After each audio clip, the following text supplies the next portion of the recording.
Yo, what's up everybody? Today I want to talk about creativity, especially in videography, why it's awesome, how to cultivate it, and the challenges that come with it. Creative work in its very nature has so much uniqueness. No job is ever really the same, no two bodies of work are ever really the same, and videography work is never an apples to apples comparison. I think this is something that people who shop around for videographers but don't really understand how it works kind of struggle with, because it's like one videographer could give a price for a project that is extremely different from somebody else, giving a price for the same project. And everybody has their own unique set of skills that they put into the work that they do. So how do you find creativity and try to cultivate your own? One of the things that I recommend is just to create a list of all the visual works that you really love. This can be anything from movies to anime, television shows, music videos, documentaries. The more diverse it is, the better. Next, I try to isolate what is the story being told? How do they go about doing it? Do they use wide shots, tight shots? Do they do color grading? Do they do sound design?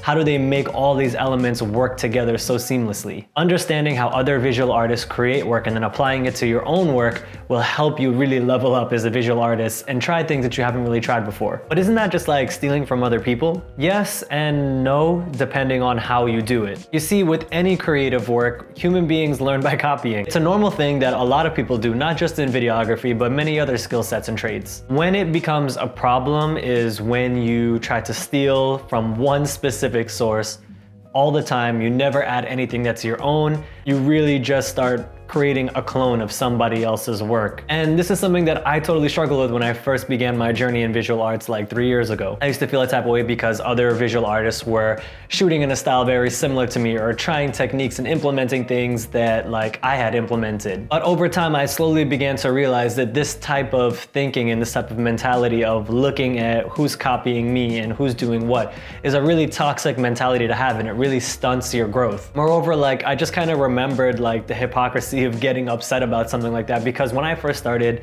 all I really did was try to copy my mentor's work. And I got to a point where now when I see other people who try to implement the same techniques that I use, it kind of gives me a sense of gratefulness, because I feel like somebody else thinks that what I'm doing is so dope and so unique that they also feel like it's a way to push their work to another level. And doing so has freed me mentally of so much toxic energy and has allowed me to really just focus more on myself and build my creativity and keep pushing the boundaries of what I do. And I think that's why learning from so many different sources and having so many different places to go to for inspiration is super important, because not only will it make you a more well-rounded person, but it will also make you appreciate art so much more, and it will help you develop that creativity so much more. Lastly, creativity definitely has its challenges for sure. For me, the most important one being vulnerability. Putting bodies of work out there to be judged by the world is one of the scariest experiences I went through, still continue to go through, but especially when I first began this journey. And I find that this is really the one thing that stops people from really delving into photography and delving into videography and just visual arts in general, because